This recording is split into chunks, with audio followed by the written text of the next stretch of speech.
ப்ரெக்னென்சியில் எனக்கு இந்த ப்ராப்ளம் வரும் நான் நினச்சி கூட பார்க்கல. ஏன்னா ஃபர்ஸ்ட் ப்ரெக்னென்சியில் எனக்கு எல்லாமே நார்மலாக இருந்துச்சு, எந்த ப்ராப்ளமும் இல்லை. இந்த ப்ரெக்னென்சியும் அப்படி தான் இருக்கும் அப்படின்னு நான் நினச்சேன். பட் ஸ்டார்டிங்கில் ஃபஸ்ட்டு போய் கன்ஃபார்ம் பண்ணி செக் பண்ணும்போதே எனக்கு பிபி இருக்குன்னு சொல்லிட்டாங்க.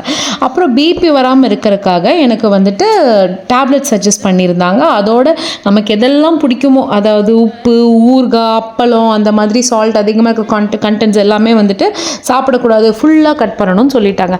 நானும் முடிஞ்ச அளவுக்கு எல்லாத்தையும் அவாய்ட் பண்ணி ஒரு வழியாக நெக்ஸ்ட் செக்கப்புக்கு போகும்போது எனக்கு பிபி வந்து நார்மல் ஆகிடுச்சு. படா பிபி தான் நார்மல்னு சொல்லிட்டாங்க. இப்போ நம்ம திரும்பி நார்மலாக எப்போவுமே சாப்பிட்ற மாதிரி சாப்பிட்டுக்கலாம்னு சொல்லிட்டு சால்ட் வந்து நான் கண்ட்ரோல் பண்ணல. என்ன எப்படி சாப்பிடணுமோ அந்த மாதிரி சாப்பிட்டுக்கிட்டேன். கொஞ்சம் அப்பப்போ ஊறுகாவும் சேர்த்துக்கிட்டேன். அப்புறம் கடைசி விசிட் போனோன்னே டாக்டர் வந்துட்டு இல்லை பிபி அதிகமாகிடுச்சுன்னு சொன்னாங்க. எனக்கு என்ன டவுட்னா வந்து சால்ட்னால பிபி அதிகமாகும், ஓகே ஃபைன். பட் நான் எங்கள் வீட்டில் காரமும் ரொம்ப ஜாஸ்தியாக சேர்த்துப்போம். சாப்பாட்டில் தேடி தேடி சில்லிஸை பிடிச்சி எடுத்து சாப்பிட்ற ஆள் நான். ஸோ அதனாலையும் பிபி இன்க்ரீஸ் ஆகுமான்னு எனக்கு தெரியல. உங்களுக்கு வேறு எதனாலெல்லாம் வந்து பிபி இன்க்ரீஸ் ஆக சான்ஸ் இருக்குன்னு உங்களுக்கு எதாவது தெரிஞ்சதுன்னா கமெண்ட் பண்ணுங்கள். Tata bye.